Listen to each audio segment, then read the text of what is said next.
ごめん、あまない。俺は今、お前のために怒ってない。誰も憎んじゃいない。今はただただ、この世界が心地いい。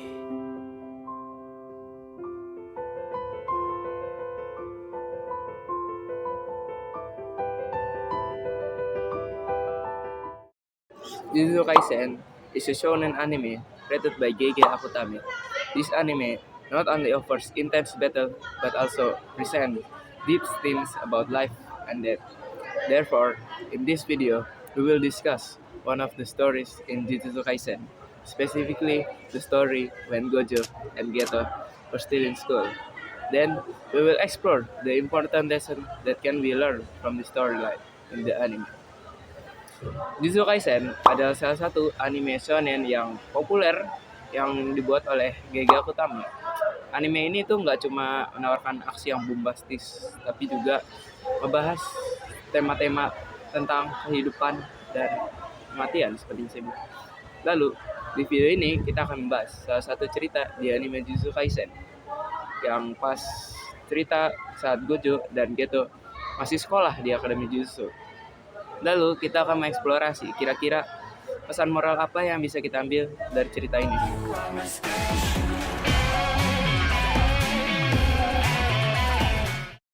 Once upon a time, in the Jujutsu world, cursed spirit born from negative human emotion, and this cursed spirit can cause people to be killed or disappear without reason. This is why a group was formed to kill all of these cursed spirit. The group are called Jujutsu Sorcerer. One of the Jujutsu Sorcerer is Gojo Satoru and Geto Suguru. They are both close friends, and is the most talented Jujutsu Sorcerer. But they both have a different characteristic. Gojo Satoru is very confident that he is the most strongest Jujutsu Sorcerer. He looks at others through how strong they are. He is very arrogant person and believes that he is the strongest in the world. But behind his arrogance, he has high sense of humanity. So he can be friend with Geto Suguru, while Geto Suguru has a principle of protecting the weak. He is a more polite person than Satoru, although they often have different opinions. Suguru and Satoru are very good friends. They are sure they can achieve anything as long as they are together. Di dunia Jujutsu ini, roh terkutuk tuh lahir dari pesan negatif manusia. Nah, roh terkutuk ini tuh bisa bikin orang mati atau hilang tanpa sebab.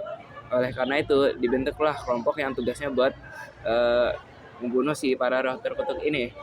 Mereka tuh biasanya disebut penyihir Jujutsu. Salah satu penyihir Jujutsu tersebut adalah Gojo Satoru dan Geto Suguru. Mereka berdua itu adalah teman dekat yang menjadi penyihir Jujutsu paling berbakat. Namun mereka berdua ternyata mempunyai karakteristik yang berbeda 180 derajat. Gojo Satoru, ia sangat percaya diri bahwa dia merupakan penyihir Jujutsu yang tidak terkalahkan. Dia memandang orang lain lewat seberapa besar kekuatan mereka. Dia orang yang sangat arogan dan yakin bahwa dirinya adalah yang terkuat di dunia. Namun, di balik kesombongannya itu, dia memiliki rasa manusiawi yang tinggi. Dia bisa bersahabat dengan Geto Suguru. Sementara itu, Geto Suguru mempunyai prinsip, yaitu melindungi orang yang lemah. Dia adalah orang yang lebih sopan dibanding Satoru. Meskipun begitu, meskipun mereka sering beda pendapat ya, karena beda karakteristik, mereka berteman dengan sangat baik. Mereka yakin dengan mereka bersama, mereka bisa mencapai apapun di dunia. This paragraph it is an orientation because in this paragraph we are explained the background of the world, and then we are introduced to the character in the story. So, one day, Gojo and Geto are assigned to carry out a very important mission. The mission is to bring someone who will be the vessel for Master Tengen. Who is Master Tengen? Master Tengen is a very mysterious high-level Jujutsu sorcerer.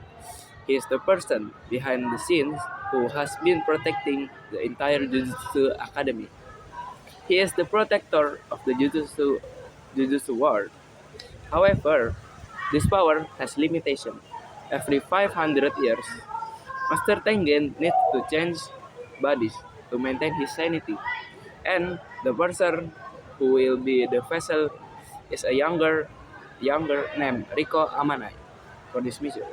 However, in this mission, Gojo and Geto must face two different groups. The first is a gangster group called Q, and the second is a Star Vessel group. The key group is a group who want to destroy the Jutsu organization. Meanwhile, the Star Vessel organization is a group that worship Tengen as a god.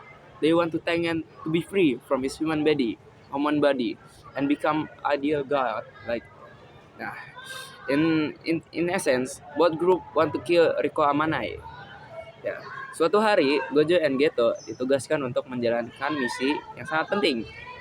Mereka itu ditugaskan untuk mengawal seseorang yang akan menjadi wadah bagi Master Tengen. Master Tengen adalah seorang penyihir Jujutsu tingkat tinggi, ya, yang sangat kuat, namun dia misterius. Dia adalah orang di balik layar yang selama ini udah ngelindungin seluruh dunia Jujutsu lah intinya. Ya, dia sangat kuat. Namun, kekuatannya ini tuh punya keterbatasan. Jadi, tiap 500 tahun, Tengen perlu berganti tubuh biar ngejaga kewarasannya. Nah, orang yang akan menjadi wadah tersebut buat sekarang, itu adalah seorang gadis muda bernama Riko Amanai. Gojo dan Geto di misi ini harus menghadapi dua kelompok yang beda gitu ya. Yang pertama tuh ada kelompok gangster Q, dan yang kedua adalah organisasi Star Vessel seperti yang saya bilang lagi. Nah, kelompok Q adalah sekelompok orang yang ingin menghancurkan organisasi Jujutsu. Sementara organisasi Star Vessel adalah kelompok yang menganggap si Master Tengen itu adalah sebagai dewa. Mereka ingin Tengen terbebas dari tubuh manusianya dan menjadi entitas seperti dewa yang ideal bagi mereka. Ya, intinya tuh kedua kelompok ini tuh pengen ngebunuh Riko Amanai. Nah, intinya gitu. This paragraph has entered the complication section because it has raised a problem in the story. So, now Gojo and Geto mission is to secure Riko until she reaches Master Tengen. They head to the hotel where Riko is staying, but Gojo stay outside while Geto goes inside the hotel. Unexpectedly, the key group is already there and has set a trap. Long story short, Geto and Gojo managed to defeat the key group and secure Riko Amanai. Meanwhile, the Star Vessel group decided to hire a hitman because Star Vessel group have no combat ability but have a lot of money to hire a hitman. The hitman name is Toji Fushiguro was hired to kill Riko, but for now Riko is safe under the protection of Gojo and Geto. Initially, they planned to go back directly to the academy, but Riko didn't want because she wanted to spend the rest of her free time. Nah, jadi sekarang misinya Gojo sama Geto tuh mengamankan Riko sampai dia mencapai Master Tengen. Nah, mereka tuh menuju ke hotel tempatnya Riko nginap, tapi Gojo ngawasi dari luar, sementara Geto masuklah ke dalam. Nah, gak diduga-duga kelompok Q tuh udah ada di sana dan udah masang jebakan gitu. Nah, tapi singkat cerita, ya Geto dan Gojo berhasil mengalahkan kelompok Q itu dan mengamankan Riko Amanai. Nah, sementara si organisasi Star Vessel itu, mereka memutuskan buat nge-hire hitman ya, pembunuh bayaran. pembunuh bayarannya itu. Soalnya si organisasi Star Vessel ini tuh nggak punya kemampuan tempur, tapi mereka punya duit yang banyak buat nyewa pembunuh pembayaran. Nah, si pembunuh bayaran ini namanya itu adalah Toji Fushiguro. Dan sekarang intinya tuh si Riko aman di bawah perlindungan Gojo dan Geto. Sebenarnya awalnya tuh mereka berencana buat langsung kembali ke Akademi Jujutsu. Tapi Riko tidak mau karena dia pengen menggunakan sisa-sisa waktu luangnya untuk ya senang-senang. Karena bentar lagi dia bakal gabung sama Master Tengen dan gitu dah. This paragraph is still in the complication section. More precisely in the rising action because the problem still explained. Yeah. On the second day of the mission, they decided to relax. They visit the beach, a flower garden, aquarium, and other tourist attractions. Yeah. All of that was done so that Rico could have the best day at the end of her life before joining Mr. Tengen. On the third day, they finally returned to Jujutsu Academy. When they talked, the mission was over. Toji Fushiguro suddenly stabbed Gojo. Toji's arrival was completely unnoticed, even by Gojo himself, which means he is not an ordinary person. Gojo asked Geto to directly to Master Tengen Place, while he tried to deal with Toji. Strangely, Toji moved so fast that even he beat Gojo. Yeah, long story short, Toji managed to defeat Gojo. For now, meanwhile, Geto and Riko arrived at Master Tengen Place. Then, unexpectedly, Geto said Riko did not need to sacrifice herself for Master Tengen. He extended his hand and invited Riko to return to her life as a human. However, this touching moment was then ruined by Toji, who shot his Riko head and killed her instantly. Of course, Geto was angry. When he saw this, he unleashed some force and attacked Toji directly, which triggered a fight between Geto and Toji. Yeah. Long story short, Geto is defeated by Toji. Nah, di hari kedua misi ini, mereka memutuskan buat santai-santai. Mereka mengunjungi pantai, ya, taman bunga, akuarium, dan tempat wisata-wisata lainnya lah. Nah, semua itu tuh dilakukan agar Riko mendapatkan hari terbaiknya di akhir masa hidupnya. Sebelum dia gabung ke Master Tengen. Di hari ketiga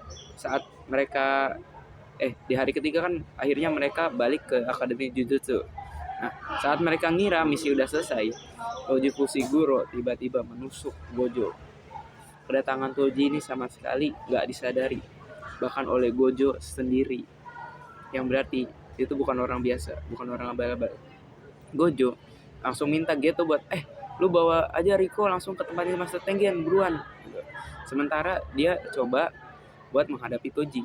Nah, ya nggak disangka-sangka Toji bergerak sangat cepat, hingga bahkan dia bisa ngalahin Gojo. Ya singkat cerita, Toji berhasil ngalahin si Gojo. Ya buat sekarang. Nah, sementara Geto dan Riko, nah kan udah sampai nih di tempatnya Master Tengen. Kemudian tanpa diduga tuh Geto mengatakan ke Riko, dia nggak perlu mengorbankan dirinya buat Master Tengen. Dia bisa balik ke kehidupan dia sebagai ya gadis remaja biasa. Ya. Namun momen mengharukan ini tiba-tiba dirusak oleh Toji yang tiba-tiba menembak kepala Riko dan langsung membunuhnya. Tentu saja Geto sangat marah saat melihat ini. Ia langsung melepaskan beberapa kutukan dan langsung menyerang Toji yang memicu ya peperangan antara Geto dan Toji. Singkat cerita tuh Geto pun dikalahkan oleh Toji. Ya, this paragraph is still in the complication section, but has entered the climax because the problem has reached its peak. With the defeat of Gojo and Geto and the death of Riko, this is a victory for Toji. After successfully completing his mission, Toji then met with representative of the Star organization to hand over Rico's bodies. After finishing his business, Toji left the building. Then Toji was surprised to see Gojo still alive, even in a serious injured condition. Gojo focused using the reverse curse technique. The point is that Gojo is now able to use healing technique. In this second fight against Toji, the fight is one-sided due to Gojo increasing strength. Gojo combined all his technique to create a deadly ultimate move. Before he launched this deadly technique, he said, "Through heaven and earth, I alone am the honored one." After Gojo launched a deadly attack, Toji body disappeared. After that, Gojo immediately entered the Star Organization headquarters to take Rico's bodies. He walked through the crowd of cult members who smiled and applauded him. They all celebrate Rico's death without caring about Gojo's feelings. Gojo considered to killing them all, but Geto stopped him, saying that it was unnecessary because Rico's death didn't have much of an impact on Master Tengen, who was able to quickly find someone else to become his vessel. Nah, dengan kekalahan Gojo dan Geto serta tewasnya Rico, ini merupakan kemenangan yang besar bagi Toji.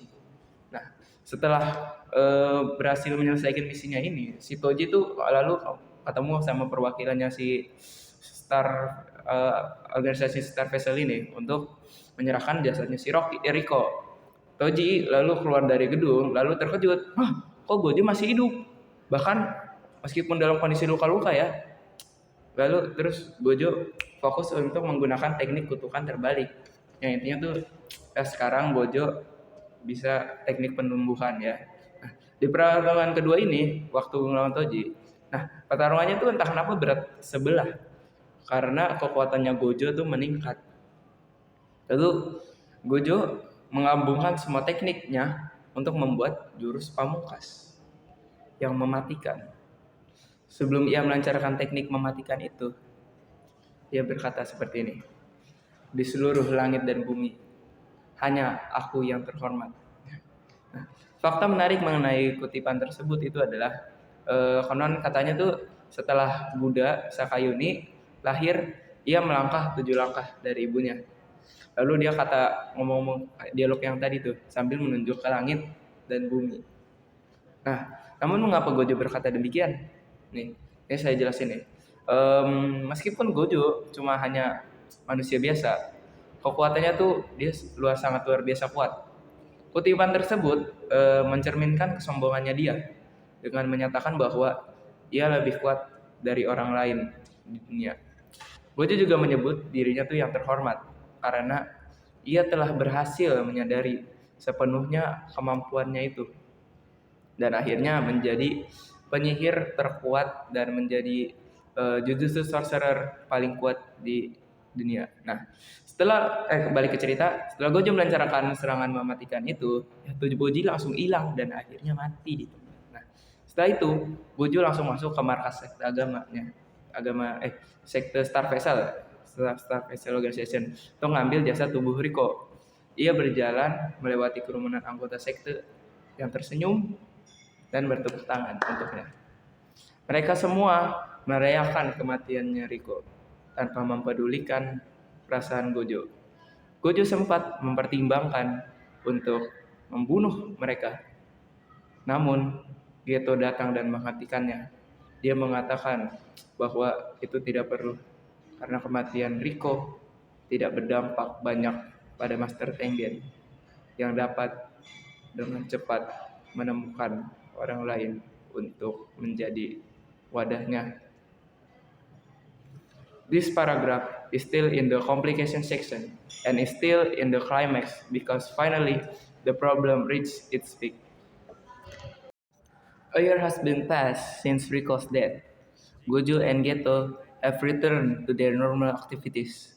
Gojo has managed to be cheerful again, despite failing to save Rico. However, unlike Gojo, Geto's mindset has completely changed. Strange and bad talk began to fill his head. Initially, he will always believe that Jujutsu sorcerer exists to protect the weak. However, after seeing the member of Star Vessel, Geto was truly disappointed. The ordinary people he had tried to protect had finally betrayed him. This is where he began to hate the weak. The next day, Yuki Tsukumo invited Geto to talk. Incidentally, she also had a different perspective from the other Jujutsu sorcerer. According to her, hunting down cursed spirit did not solve the problem. As long as humans continue to emit negative energy, cursed spirit would continue to appear. So he preferred to create a world where cursed spirit would never be born. The way to achieve this was to train everyone to control their cursed energy. If anyone could master Jujutsu, cursed spirit will never be born. After hearing this method, Geto suddenly thought of a new solution. Rather than going through the trouble of training everyone, why not just kill them? After all, the result will be the same. If people died, cursed spirit will never be born. Setahun setelah berlalu setelah kematian Riko, nah Gojo dan dia tuh udah balik ke aktivitasnya seperti biasa. Nah, Gojo udah balik ke pribadinya yang ceria meskipun dia ya gagal nyamatin Riko. Namun berbeda dengan Gojo, pola pikir Geto telah benar-benar berubah. Pikiran-pikiran aneh dan buruk mulai memenuhi kepalanya.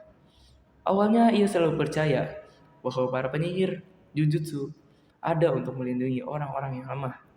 Namun, setelah melihat para anggota Star Vessel, Geto benar-benar merasa kecewa. Orang-orang biasa yang selama ini ia berusaha untuk lindungi, akhirnya mengkhianatinya. Disinilah ia mulai membenci mereka, orang-orang yang lemah. Keesokan harinya, Yuki Tsukumo mengundang Geto untuk berbicara. Kebetulan ya ia juga punya perspektif yang berbeda daripada penyihir Jujutsu lain. Menurut dia, memburu roh-roh terkutuk tidak menyelesaikan masalah. Selama manusia terus memancarkan energi negatif, roh-roh terkutuk akan terus bermunculan. Jadi, dia lebih memilih untuk menciptakan dunia di mana roh-roh terkutuk tidak akan pernah lahir. Cara untuk mencapainya adalah dengan melatih semua orang untuk mengendalikan energi terkutuk mereka. Jika semua orang dapat menguasai Jujutsu, roh-roh terkutuk tidak akan pernah lahir. Setelah mendengar metode ini, Geto tiba-tiba memikirkan solusi yang baru. Daripada bersusah payah melatih semua orang, mengapa tidak membunuh mereka? Bagaimanapun hasilnya akan sama juga kan. Jika orang-orang mati, roh-roh terkutuk tidak akan pernah lahir. This paragraph is still in the complication section but has entered the following action because the problem has been resolved. By the way, ini ganti tempat ya. Ini di ruangan kelas. The next day, Geto received news that one of his junior had died while on a mission. This further increased his hatred for the weak. He saw his comrades die to protect the ungrateful. Then, while on a mission in a village, he met two children who were imprisoned because they were considered to bring a disaster. In fact, it was the cursed spirit which were beyond the children's control that caused the disaster. This incident further increased Geto's hatred. He then killed all the villagers and saved the two imprisoned children. News of the incident quickly spread among the Jujutsu sorcerers, and an official order was issued to kill Geto. Gojo, as his close friend, was shocked. When he received this news, he immediately approached Geto and to ask her for an explanation. Gojo tried to convince Geto that his actions were irrational and that genocide was not good. No matter what the reason, however, Geto remained firm, even ready to face Gojo. who would kill him right then and there. As Gojo prepared to attack, he suddenly hesitated. Gojo could not kill him because he was a close friend. Keesokan harinya, Geto menerima kabar bahwa salah satu adik kelasnya telah mati saat menjalankan misi. Hal ini semakin meningkatkan kebenciannya terhadap orang-orang lemah. Ia melihat rekan-rekannya tewas untuk melindungi orang-orang yang tidak tahu terima kasih. Kemudian, saat menjalankan misi di sebuah desa, ia bertemu dengan 2 orang anak yang dipenjara karena dianggap membawa malapetaka. Kenyataannya, roh-roh terkutuklah yang berada diluarkan dari anak-anak tersebut yang menyebabkan bencana tersebut. Kejadian ini semakin meningkatkan kebencian Geto. Lalu ia pun membunuh semua penduduk desa dan menyelamatkan 2 anak yang dipenjara tersebut. Berita tentang kejadian ini dengan cepat menyebar antara para penyihir Jujutsu. Dan perintah resmi sudah dikeluarkan untuk membunuh Geto. Gojo sebagai sahabat dekatnya terkejut saat menerima kabar ini. Ia langsung menghampiri Geto untuk meminta penjelasan. Gojo mencoba meyakinkan Geto bahwa tindakannya tidak rasional dan bahwa genosida tidak baik, apapun alasannya. Akan tetapi, Geto tetap teguh, bahkan siap menghadapi Gojo yang akan membunuhnya saat itu juga. Saat Gojo bersiap menyerang, tiba-tiba dia ragu. Gojo tidak mampu membunuhnya karena dia merupakan teman dekatnya. This paragraph has entered the resolution section because it contains the end of a story, a sad ending